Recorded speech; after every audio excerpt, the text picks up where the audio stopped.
Albert Einstein wrote thousands of letters in his lifetime. Historians have catalogued nearly all of them. Scientists have studied his equations down to the last symbol. Biographers have traced almost every year of his life, month by month, sometimes day by day.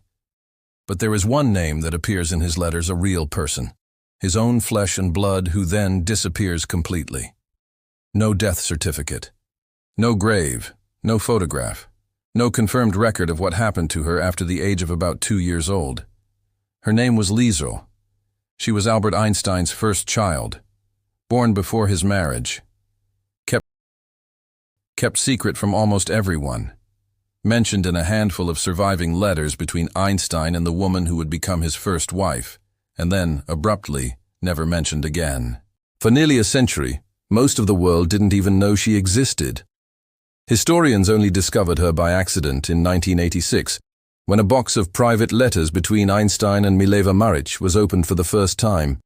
And even now, decades later, we still don't know for certain what happened to her.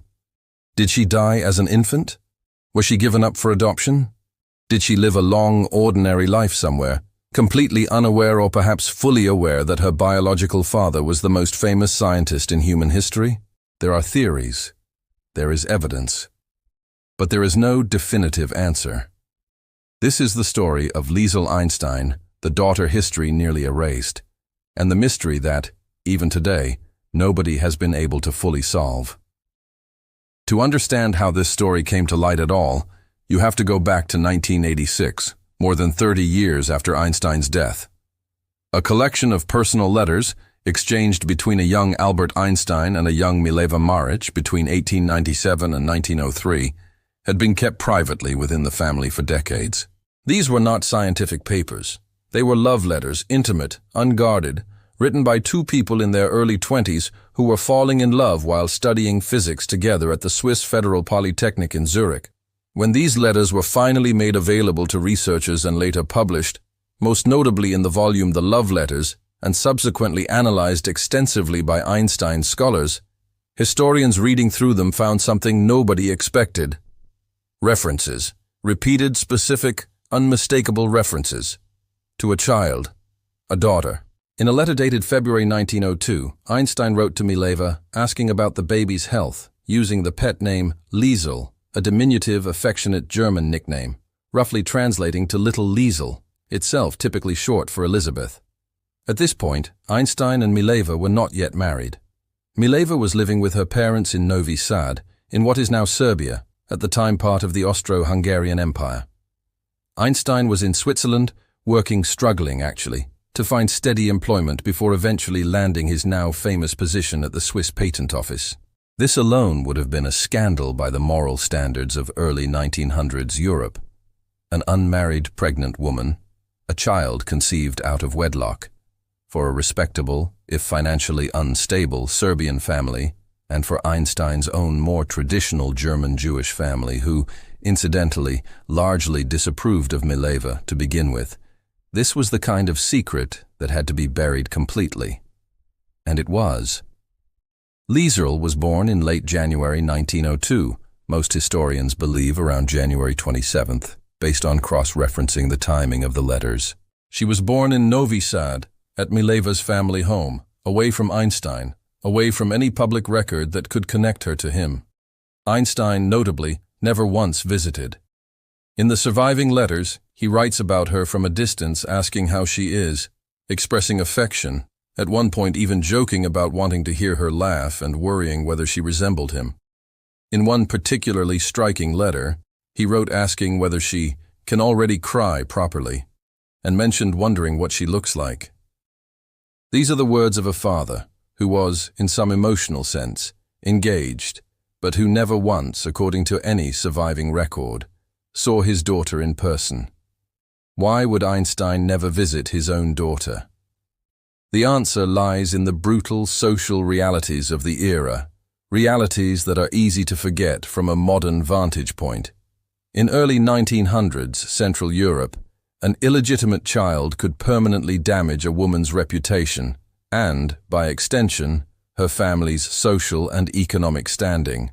For Mileva, already facing skepticism as one of the few women studying physics at a major European university, already navigating Einstein's family's disapproval of their relationship, the existence of an out-of-wedlock child was not just embarrassing. It was potentially catastrophic. Einstein, for his part, was in no financial position to support a child. At the time of Lieserl's birth, in January 1902, he was unemployed. Having only recently applied for the patent office position, he wouldn't officially begin until later that year.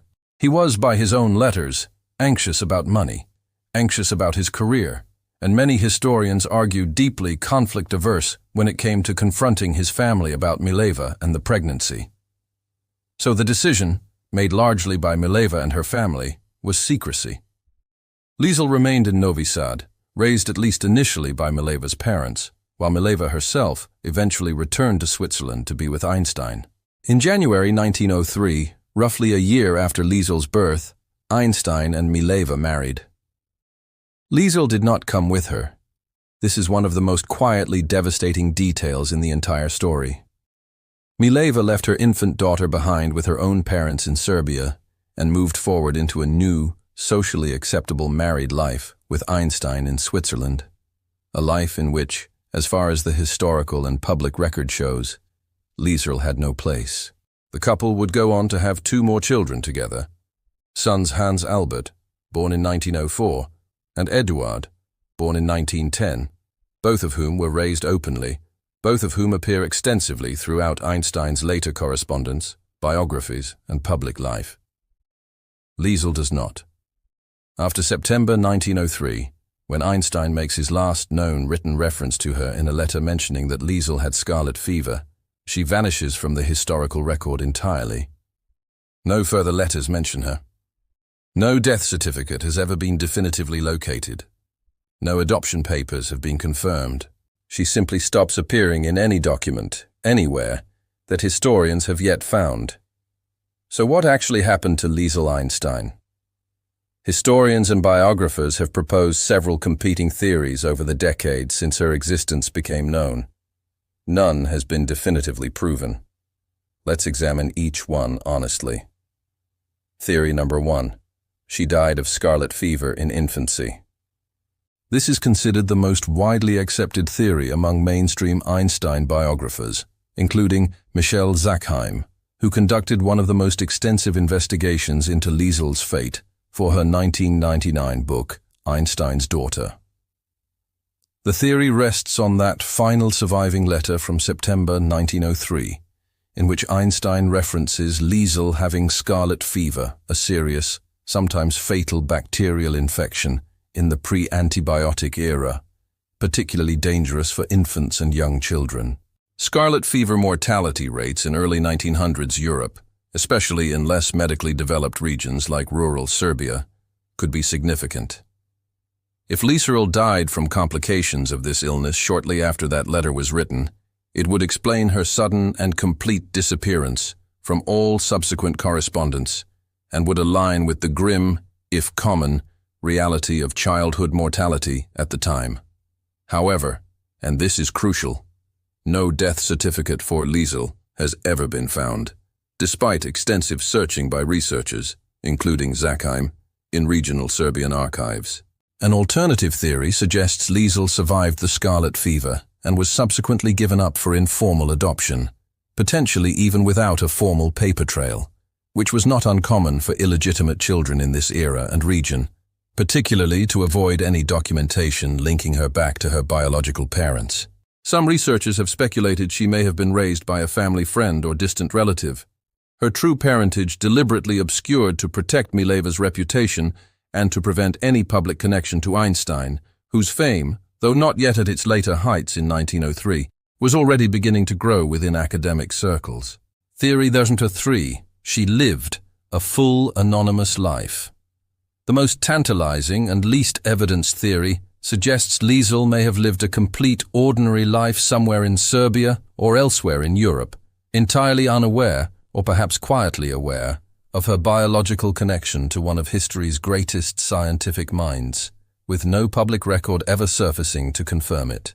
Michelle Zakheim's research pursued this possibility extensively. She traveled to Serbia, searched regional archives, examined local records from the Novi Sad area from the early 1900s, and interviewed descendants of families connected to Mileva's side.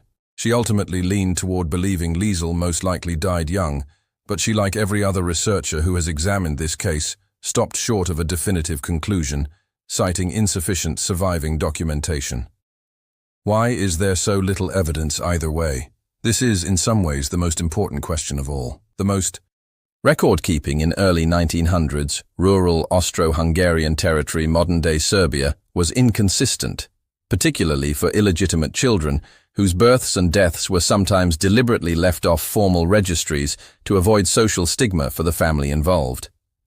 Combine that with the fact that Mileva's family had every incentive to minimize any documentation connecting Liesl to Einstein, and you have something close to a perfect historical blind spot, not because of some grand conspiracy, but because of ordinary human, understandable secrecy, compounded by a century of regional wars, shifting borders, and destroyed or lost archives across the Balkans. Beyond the mystery itself, the Liesl story forces a difficult reconsideration of who Einstein actually was as a person, separate from the equations, separate from the Nobel Prize, separate from the iconic photographs. Here was a man who, at the very same time he was developing the early conceptual seeds of what would eventually become his revolutionary theories on light and motion theories that would culminate just a few years later in his 1905 papers, was also a young father who never met his own daughter. Some biographers have framed this sympathetically. A poor, anxious, unemployed 22-year-old, unable to defy the crushing social conventions of his era, caught in a genuinely difficult situation with limited options. Others have been far more critical, pointing out that Einstein's later, well-documented pattern of emotional distance from his other children, his troubled relationship with his sons, Hans Albert and Eduard, explored extensively in other biographical accounts, may have had its origins in this very first, quietly abandoned relationship with a daughter he chose, whatever the reasons, never to see. It's worth noting that Mileva bears at least equal, arguably greater responsibility in this specific decision. It was Mileva who ultimately left Liesl behind in Serbia when she departed to build a new life and marriage with Einstein in Switzerland. This wasn't purely Einstein's abandonment. It was in many ways a joint decision by two young people navigating a genuinely difficult and stigmatized situation. But Einstein's own letters make his awareness, his emotional investment, however distant, undeniable. This wasn't a man who never knew he had a daughter. This was a man who asked about her laugh, who wondered about her resemblance to him, who tracked her illness through letters from hundreds of miles away, and who, as far as any surviving record shows, simply let her vanish from his life entirely once his marriage to Mileva was underway.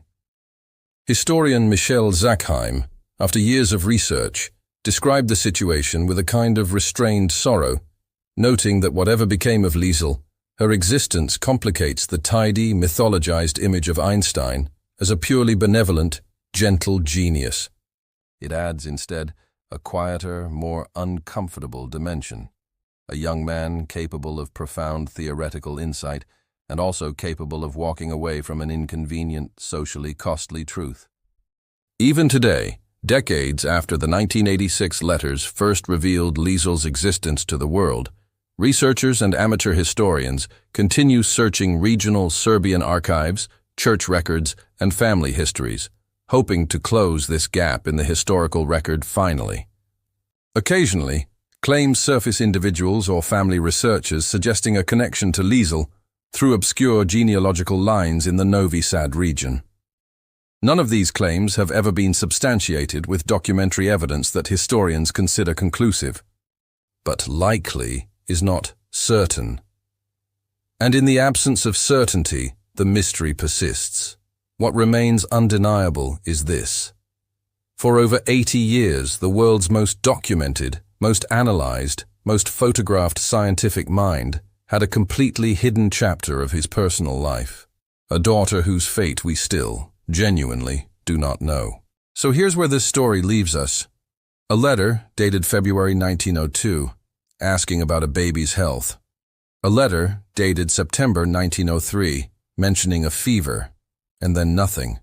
Silence stretching across more than a century. Somewhere in that silence is a real human life, a real ending, whatever it was. A person who either lived and died as an infant in early 20th century Serbia, completely unaware of the extraordinary father whose name would one day be synonymous with genius itself, or who, perhaps, lived on, invisible, in a story too carefully hidden for history to ever fully recover. We build monuments to Einstein's mind. We teach his equations in every physics classroom on Earth. We know the exact date he derived E equals mc squared, the precise wording of his letter to Roosevelt, the smallest details of his most famous thought experiments. And yet, we don't know what happened to his own daughter. Maybe that's the real lesson buried in this story. Not about physics, not about genius. About how even the most thoroughly documented human being who ever lived still carried a silence he never fully explained, a silence that, even now, we can't fill in. Liesl Einstein was born in January 1902. Beyond that, almost everything else remains despite everything we know about her father genuinely, honestly, unknown. Albert Einstein, 1879, 1955. His daughter's story remains unfinished.